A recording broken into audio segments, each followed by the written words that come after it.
오늘 하나님의 말씀, 선택된 하나님의 말씀은 이사야 61장 1절에서 3절까지의 말씀입니다. 제가 봉독해 드리도록 하겠습니다. 주 여호와의 영이 내게 내리셨으니 이는 여호와께서 내게 기름을 부으사 가난한 자에게 아름다운 소식을 전하게 하려 하심이라. 나를 보내사 마음이 상한 자를 고치며 포로된 자에게 자유를, 갇힌 자에게 노임을 선포하며 여호와의 은혜의 해와 우리 하나님의 보복의 날을 선포하여 모든 슬픈 자를 위로하되 무릇 시온에서 슬퍼하는 자에게 화관을 주어 그 죄를 대신하며 기쁨의 기름으로 그 슬픔을 대신하며 찬송의 옷으로 그 근심을 대신하시고 그들이 의나무 곧 여호와께서 심으신 그 영광을 나타낼 자라 일컬음을 받게 하려 하심이라.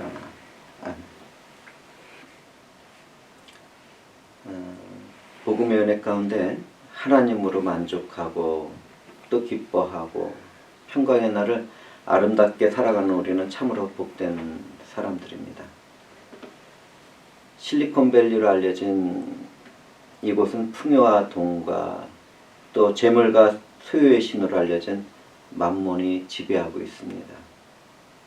많은 돈과 재물을 소유하고 있는 사람은 더 풍요로운 미래를 구축해 나가기 위하여 열심히 일을 하고 있고 또 자신이 즐기는 취미를 더욱 즐기는 삶을 살아갑니다.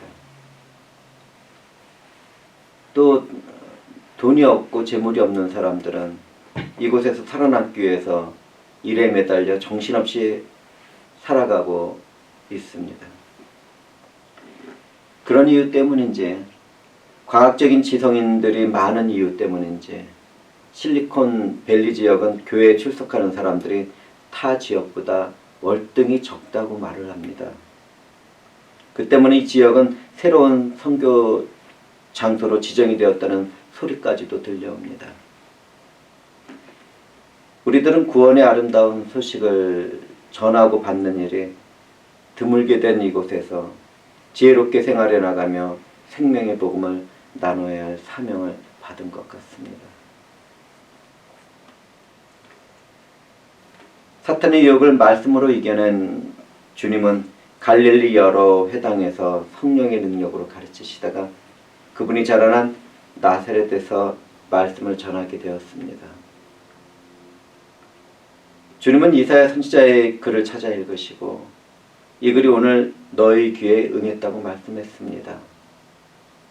주님이 오늘 너희 귀에 응했다고 하신 이사야 선지자의 말씀은 그분이 태어나기 약 700년 전에 예언된 것입니다. 오늘 우리는 이 말씀을 함께 나누게 될 것인데 주님이 말씀하신 대로 이 글이 우리들의 삶에서도 응하셨습니다. 오늘 선택한 성경 본문에서는 종이 사명에 초점을 맞춰 예언되고 있습니다. 우리 주 예수 그리스도는 그분이 자라난 나사렛에서 말씀을 전할 때 이사야 선지자가 예언한 이 말씀을 사용하셨는데 성경의 말씀에 의하면 주 여호와의 영인 성령이 내리신 것과 하나님이 기름을 부은 것 이 두 가지가 같은 뜻으로 사용되고 있습니다. 우리 주 예수 그리스도는 성령으로 기름 부음을 받고 하나님의 종으로서 그 사역을 시작하신 것입니다.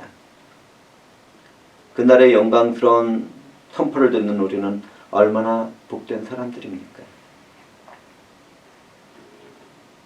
구약에서 기름 부음이라는 것은 특정한 직분을 가졌거나 사역을 위해서 행하던 예식이었습니다. 기름 부음을 받은 왕은 신적인 권위 가운데 백성들을 다스렸고요. 특히 구약에서 기름 부음을 받았다는 것은 하나님의 목적을 이루게 하여 구별되었다는 것과 성령의 능력을 받는 것을 의미했습니다. 이와 같이 구약 시대에 부어진 성령은 특별한 개인에게만 임했고 성령은 그 개인의 임무가 끝나거나 또 그 사람이 범죄하게 되면 떠나가고는 했습니다. 구약의 때와는 다르게 오늘날 신약의 시대에서의 기름 부음은 하나님의 영인 성령이 함께하는 의미를 가지고 있습니다. 오순절 성령 강림 이후부터는 성령께서 믿는 사람들 모두에게 임하시고 떠나는 법이 없습니다. 오늘날 기독교인들은 이와 같은 은혜의 약속된 기름 부음을 받은 사람들인 것입니다. 그리스도인들에게 부어진 기름 부음은 우리 안에 거하시며 모든 것을 가르치시는 성령 하나님이라는 것을 우리는 알아야 할 것입니다. 참된 기독교인들에게는 인치시고 보증으로 내주하신 성령 하나님이 함께 하시는 것입니다. 그러므로 하나님의 영과 함께하는 우리들은 그분을 금심하게 하는 죄와 허물의 길을 떠나야 할 것입니다. 또한 그분의 일과 능력이 나타날 때 그 일들을 해방하는 일들을 하지 않도록 주의를 해야 할 것입니다.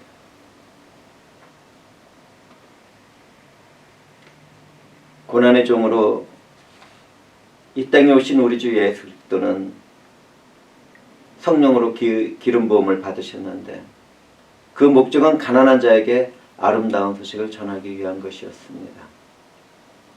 선지자의 완성이 되신 주님은 복되고 아름다운 구원의 소식을 전하는 일을 우선으로 하셨고 그분은 십자가 위에서 그 모든 사역을 그의 몸으로 나타내 보이시고 우리들에게 알려주셨습니다.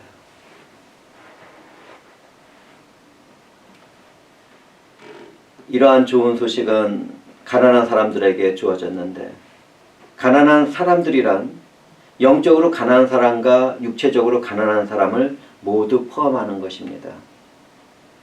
특히 주님의 가르침을 살펴보면 마음이 상한 사람은 애통한 마음을 가진 사람과 연결이 되어 있고 또 그러한 사람은 심령이 가난한 사람이라는 것을 말하고 있었습니다. 메시아로 오신 예수 그리스도는 가난한 자와 마음이 상한 자와 포로된 자와 갇힌 자를 위하여 사역하셨습니다. 우리는 성경에서 주님을 영접한 사람들을 살펴볼 수 있습니다. 그런데 그 사람들 가운데는 문벌 좋고 학식이 있는 사람들이 거의 없었습니다. 그들은 대부분 배가 고픈 사람들이었습니다. 병에 시달리던 사람들이었습니다. 귀신에게 괴롭힘을 받던 사람들이었습니다. 우리 주님은 건강하고 이로운 자들을 찾아오신 것이 아니라 연약하고 병들고 죄에 시달리는 죄인들을 찾아오셨습니다.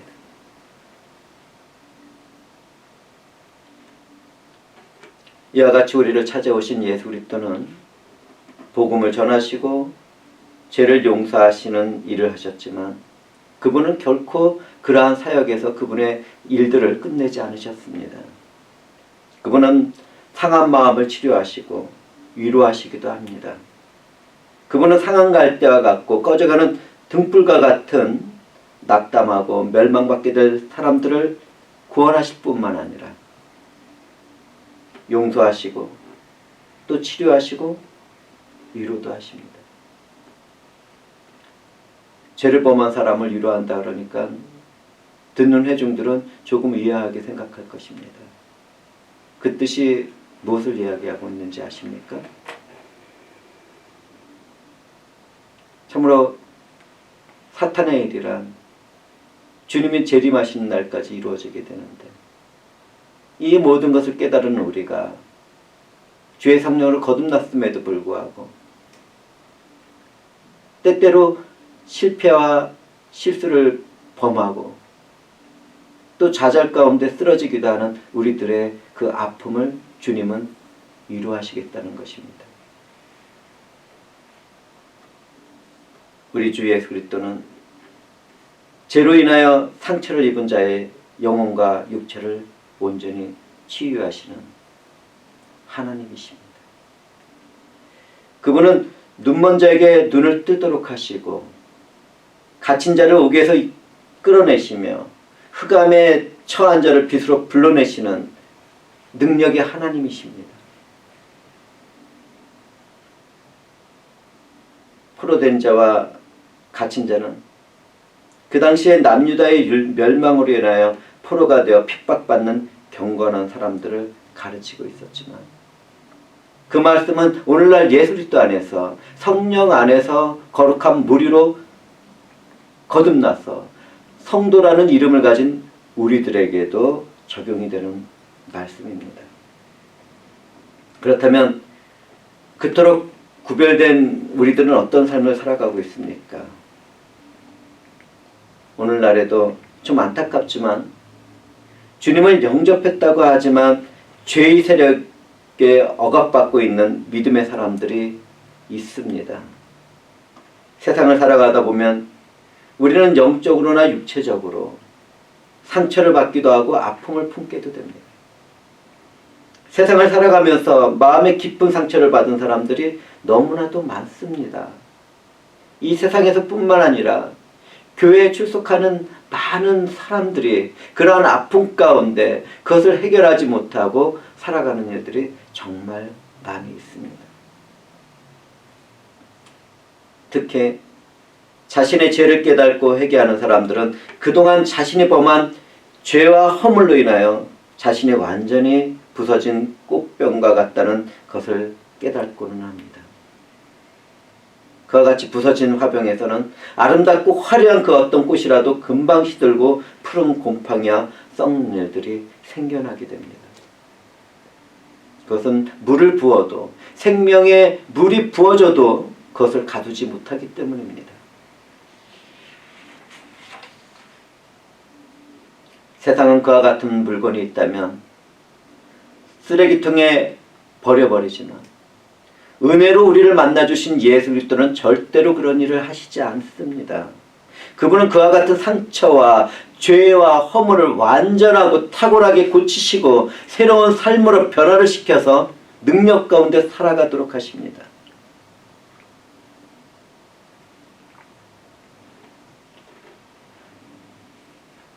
영적으로 갈등을 하거나 또 상처를 받았거나 또 자신의 허물과 죄로 고민을 받는 사람들의 허무해진 심령은 그 어떤 세상의 방법으로도 치료되지 않습니다. 그러나 예수 그리스도의 사랑이 전해지게 되고 그 사랑이 그 사람의 삶에 스며들게 되면 그 영혼은 새 사람으로 태어나게 되고 회복된 자유 가운데 푸른 초장과 같은 곳에서 힘을 얻기도 하고 맑고 아름답게 흐르는 샘물가에서 목을 축이기도 하는 것입니다. 주님은 죄와 사망에 포로된 자들을 찾아오셨고 그 아픔을 갖고 슬픔을 가진 자들을 구하시기 위하여 이 세상에 오셨습니다.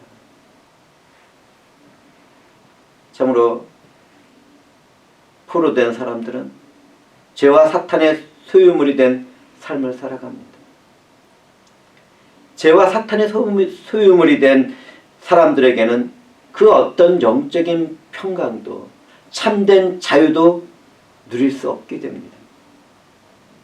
그와 같은 사람이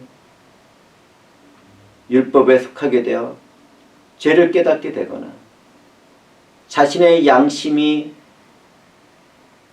거울이 되어 비춰졌을 때 그 허물을 깨닫게 될 때 참으로 불안하고 고통스러운 삶을 살아가게 됩니다.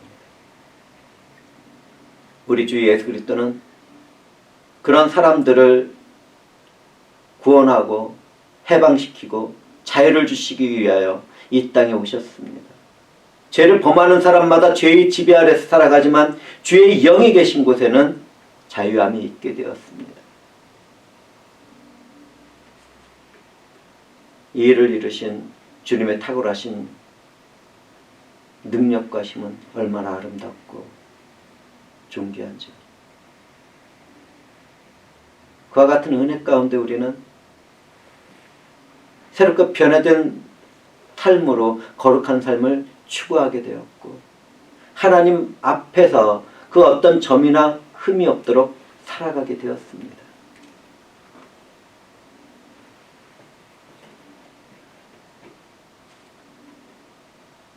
우리가 이 세상을 한번 살펴보면 세상의 원리에서는 그렇습니다. 죄를 범한 사람들은 처벌을 받기 전에 일시적으로 감옥에 갇히게 됩니다. 그리고 심판을 통하여 죄를 범한 사람들은 감옥에 갇히게 되고 죄를 범하지 않은 사람들은 해방을 받게 됩니다. 그런데 오늘날 기독교인들 중에서는 죄에서는 해방되었지만 이전의 육체적인 삶에서 벗어나지 못한 남아있는 죄의 감옥에 갇혀져 있는 사람들이 있습니다.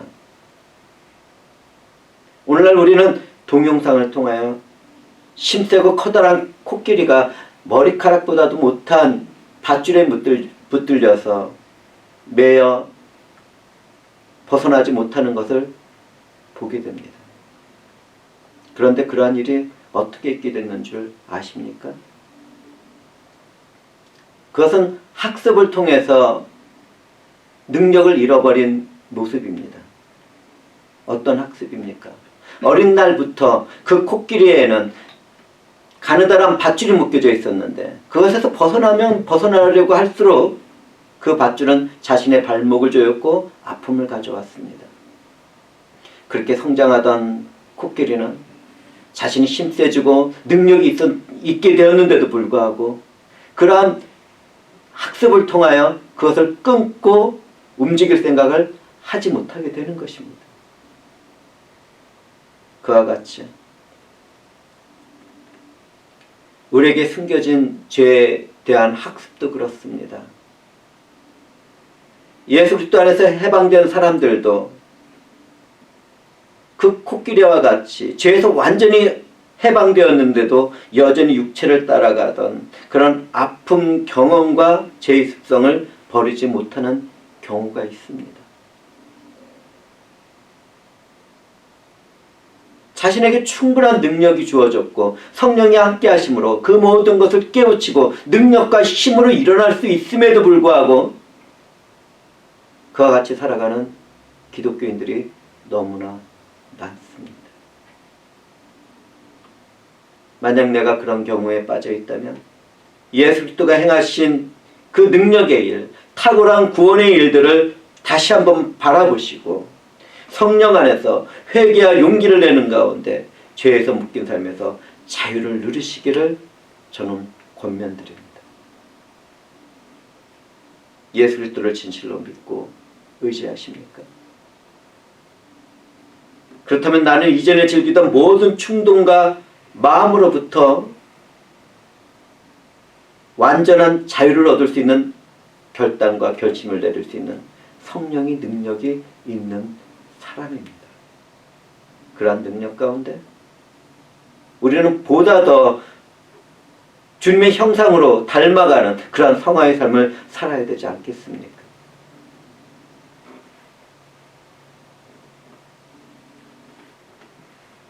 오늘 본문을 보면 여호와의 은혜의 해와 우리 하나님의 보복의 날을 선포하며 모든 슬픈 자를 위로한다는 말씀이 주어집니다. 본문의 말씀에서 말하는 여호와의 은혜의 해는 이스라엘 절기 가운데 은혜로 주어진 희년을 말하고 있었습니다. 이 희년이라는 것은 7년간의 안식년이 7회 이후에 주어지는 50년째 되는 그 자유의 날을 의미합니다. 하나님이 정하신 희년은 매 50년마다 선포가 되어졌고 그 선포가 되어질 때는 모든 묶인 것에서 해방이 되고 자유를 얻게 되는데 그때는 땅도 회복이 되었고 노예의 삶을 살아가던 사람도 해방을 받아서 자유가 될 수 있었습니다. 이스라엘은 이와 같은 신년의 날을 기념하면서 오실 메시아의 시대의 완전한 회복과 자유와 평강을 미리 맛보는 삶을 살아가고 있었습니다.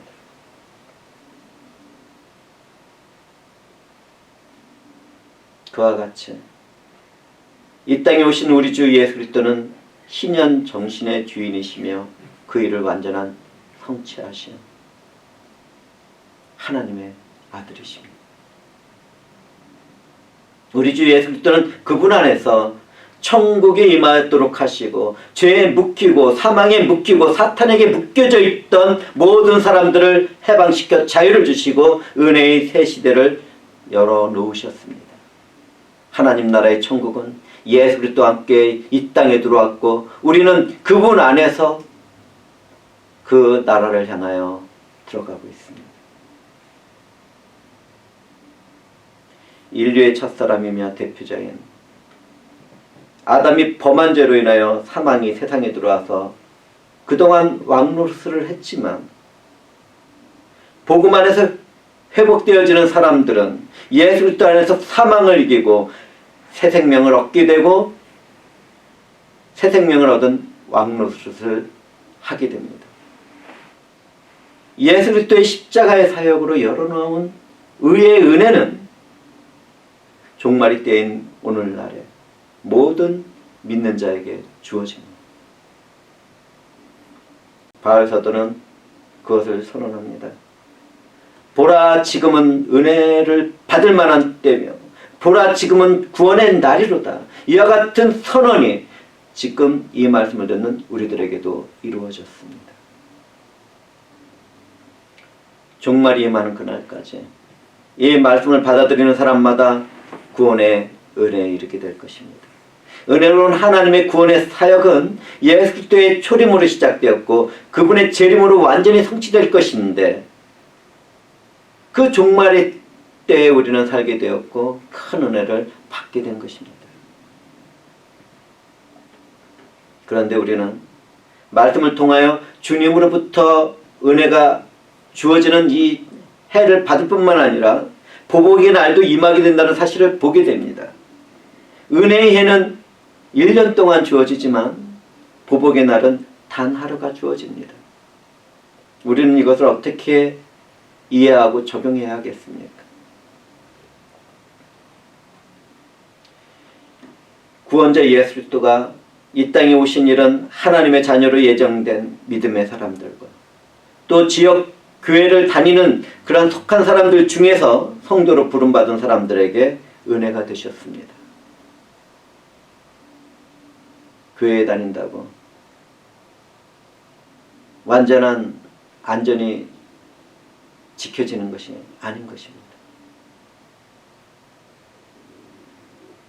하나님의 은혜의 복음에는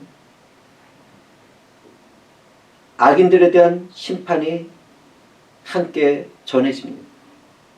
보복의 날에는 하나님의 백성을 핍박하고 억누른 자에게 심판이 주어집니다. 하나님은 그분의 백성이며 자녀들을 구원하시기 위하여 사탄의 세력을 멸절시키고 있고 종말의 날에 그들을 영원히 불타는 불못에 던져버리실 것입니다. 그런데 참으로 애통하게도 오늘날 사탄의 세력과 손잡은 사람들이 있습니다. 그들은 구원의 복음을 들으면서도 그것을 거절하고 멸시합니다. 그와 같은 일을 하는 것은 하나님의 보복의 날로 선언된 하나님의 심판이 그 사람에게 임한 것입니다. 이러한 사실을 깨달은 저는 아름답고 좋은 소식을 전하는 가운데 늘 애통한 심령이 되고는 합니다. 그분의 행하신 모든 일들을 믿는 사람들에게는 영원한 생명이 주어지고 자유가 주어지고 희락이 주어지고 평강이 주어지고 하나님과 함께하는 하나님의 유업을 이어받는 그 자녀의 신분이 주어집니다.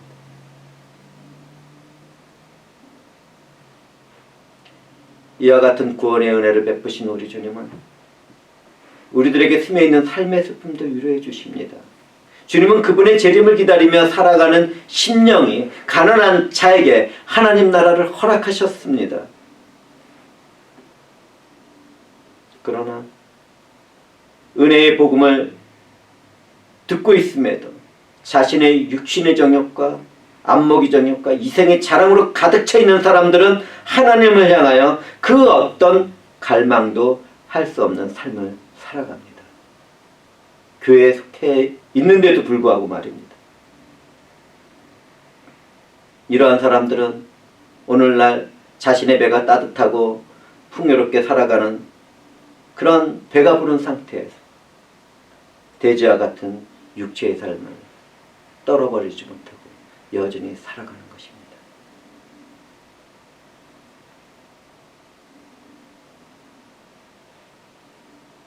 우리는 자기 자신을 살펴보아서 내가 그러한 자리에 떨어져 있지는 않는지 다시 한번 말씀을 통하여 자신을 비춰봐야 할 것입니다. 또한 오늘날 자신의 한계나 삶의 문제로 인해 실패하고 좌절해서 고통 사람들을 향하여 저는 말씀드릴 것이 있습니다. 만약에 자신이 그러한 상태에 빠지게 되었고 좌절 가운데 있고 낙담 가운데 있다면 탄식과 취하는 술과 그 어떤 약물과 또는 그 어떤 세상으로부터의 위로의 해결 방법을 찾지 마시기를 저는 권면드립니다. 이 세상의 것으로는 그러한 허무한 삶을 돌이킬 수 있는 것은 아무것도 없습니다. 만약 내가 그러한 삶을 살아가고 있다면 간절한 마음 가운데 예수 그리스도를 찾고 우리를 구원하신 그분 앞에 겸손하게 엎드리시기를 저는 권면드립니다. 그동안 나를 영어롭게 하던 나의 작은 생각과 지식과 지혜와 그 작은 능력들, 이러한 것들을 다 버리시기 바랍니다. 내가 가지고 있는 그 어떤 자존심과 교만함과 내가 중심이 된 삶을 내려놓고 예수 그리스도 나의 구원자 되신 그분 앞에서 완전히 항복을 하시기 바랍니다. 내가 그렇게 될 때 주님의 영은 복음의 위로와 능력 가운데 새로운 마음과 새 영을 내게 창조하시고 하나님을 향해 가는 마음을 열어주실 것입니다. 모든 무너지고 파멸된 그 낙심한 상태, 고통의 상태에서 그분을 회복시켜 주실 것입니다. 사랑하는 형제자매들은 제가 주님 안에서 성령으로 권면드리는 이 말씀을 절대로 잊지 마시고 주님 앞에서 완전히 항복하시기 바랍니다.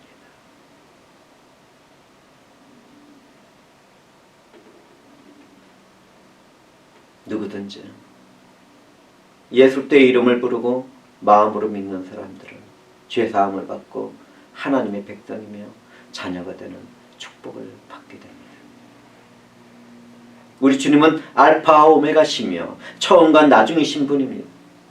그분은 은혜의 시대의 문을 이미 여셨고 종말의 마지막 날에는 그 문을 반드시 닫으실 것입니다.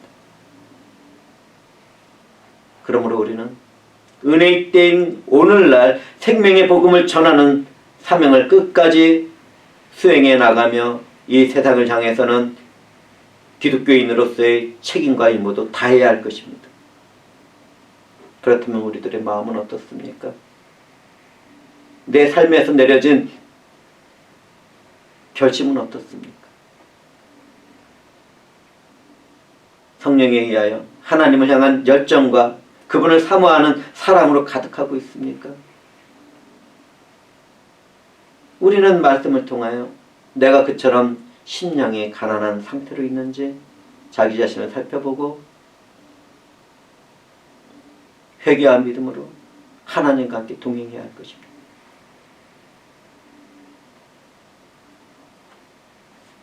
우리 주님은 슬퍼하는 사람에게는 화관으로 씌워주시고 그 죄를 대신하여 기쁨으로 기름을 부어주십니다.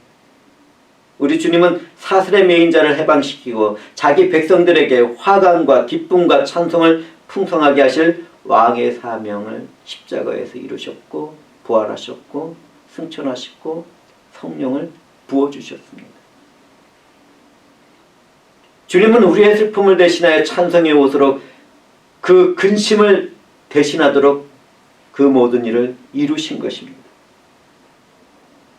우리는 성경에서 주님을 인격적으로 만난 인생들이 놀랍게 바뀌는 성령의 능력을 성경을 통해서 살펴볼 수 있습니다.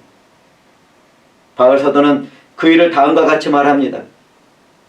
그런즉 누구든지 그리스도 안에 있으면 새로운 피조물이라 이전 것은 지나갔으니 보라 새 것이 되었도다.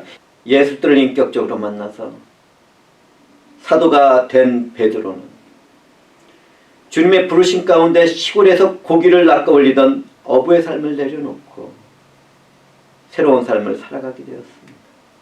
주님의 부르심 가운데 이전에 고기를 낚아 올리던 그는 죽어있는 사람의 영혼을 낚아서 영원한 생명으로 올리는 위대한 일을 하게 된 것입니다. 그와 같은 삶은 완전히 다른 목적으로 살게 되었다는 것을 보여주는 것입니다. 예수 그리스도를 인격적으로 만났더니 시골의 허브에서 죽어있는 영혼을 살리는 그러한 위대한 사도로 변화를 받은 것입니다. 인격적으로 예수 그리스도를 만나면 모두 다 이와 같이 변하게 되는 것입니다. 또 율법주의에 빠져있던 사울은 어떻습니까? 시브리 이름을 사용하던 사울은 율법과 자기의 이에 빠져서 예수 그리스도를 영접한 하나님의 백성들과 자녀들의 피를 요구하며 핍박하던 악행하던 사람이었습니다. 그러던 그가 다메섹 선상에서 빛 가운데 나타나신 예수를 인격적으로 만나고 나서는 아주 다른 사람이 되었습니다. 헬라 이름을 사용하여 바울로 불려지던 그는 이방인에게 복음을 전하는 최고의 복음 전도자가 되었고 그리스도인이 된 사람들에게 말씀을 가르치고 어떻게 하나님 나라에 이르게 될지를 전하는 그러한 복된 자로 옮겨졌습니다. 예수 그리스도를 만난 사람들은 다 이와 같은 변화를 받게 됩니다. 누구든지 복음을 듣고 예수 그리스도를 인격적으로 영접한 사람들은 자신의 삶이 완전히 바뀌는 변화와 새로운 능력을 얻게 되는 것입니다. 만약 지금도 인생의 허무한 삶에 묶여있는 분들이 계시다면 우리에게 새 마음과 새 영을 창조하시고 성령을 보내 임하게 하시고 완전히 변화된 삶을 살도록 하는 예수 그리스도 앞으로 나오시기 바랍니다. 누구든지 예수 그리스도 앞으로 나오게 되면 화목된 그분 안에서 하나님과 사랑의 교제를 나누는 삶으로 옮겨지게 되는 것입니다.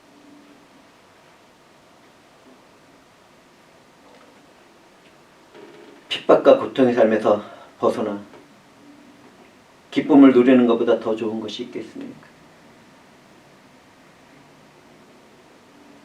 바벨론 나라로 인해서 파괴된 예루살렘은 그때 그 모든 역할을 끝내고 예수 그리스도의 부활로 인하여 완전히 회복되었습니다. 그 예루살렘은 이 땅에 세워지는 것이 아니라 하늘로부터 내려올 것인데 그 예루살렘 성에 하나님이시라는 것을 우리는 잊지 말아야 할 것입니다.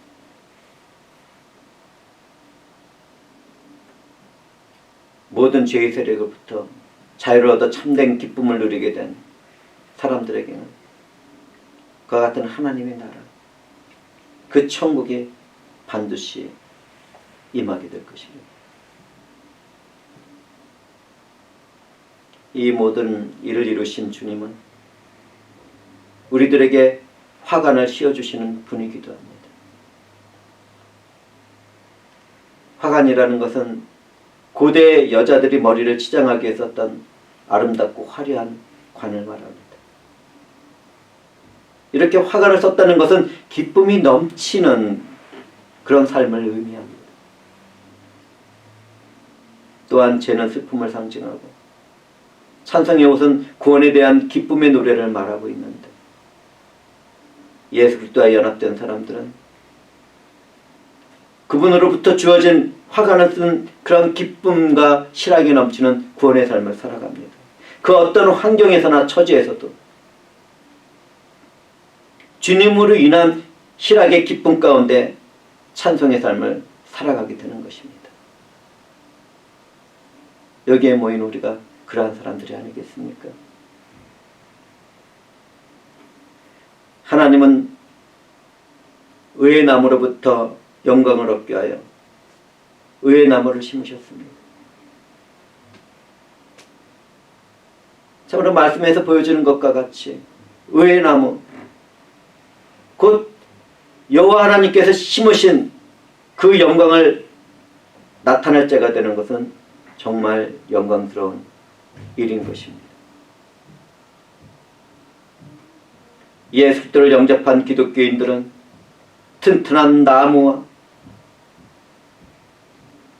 화려하고 푸르른 능력과 영광스럽고 영원한 잎새를 지닌 견고하고 완전한 나무가 된 의의 나무입니다.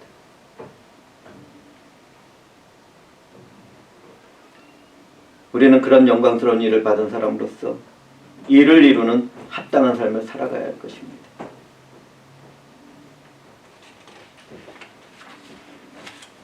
이사야서에 예언된 구원자는 우리 주 예수 그리스도입니다. 그분에 의하여 주어지는 구원의 기쁜 소식은 그때뿐만 아니라 우리들에게도 임했고, 우리는 그분으로 인한 실학의 기쁨과 찬양의 입술이 되었습니다.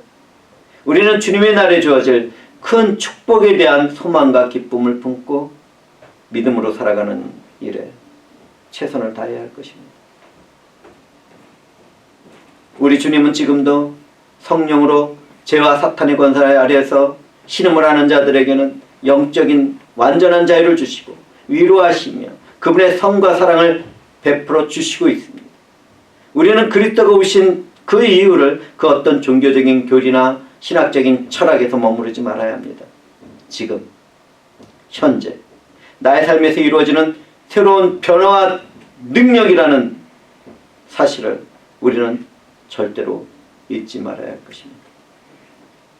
아름다운 소식은 오늘날 우리들의 삶에서 다 이루어져 가고 있고, 그 안에서 우리는 하나님의 백성이며 자녀의 삶을 살아갑니다. 이와 같은 아름다운 소식을 성취하신 예수 그리스도께 영광과 존귀와 찬송을 올려드립니다. 또한 세상을 창조하시기 전에 예수 그리스도 안에서 이 모든 일을 예정하신 하나님 아버지께 말할 수 없는 깊은 감사와 영광을 올려드립니다. 또한 이러한 모든 것을 깨우치게 하시고 예수 그리스도와 연합된 삶을 살게 하시는 성령 하나님께 감사와 찬송과 존귀를 올려드립니다. 삼위일체 하나님께서 이 모든 좋은 소식을 주셨고 이 소식은 우리들의 삶에서 이루어집니다. 기도하시겠습니다. 주 하나님, 주께서 이 모든 일을 이루셨나이다. 홀로 영광과 찬송과 존귀를 받아 주시옵소서. 감사드리며 예수님의 이름으로 기도합니다.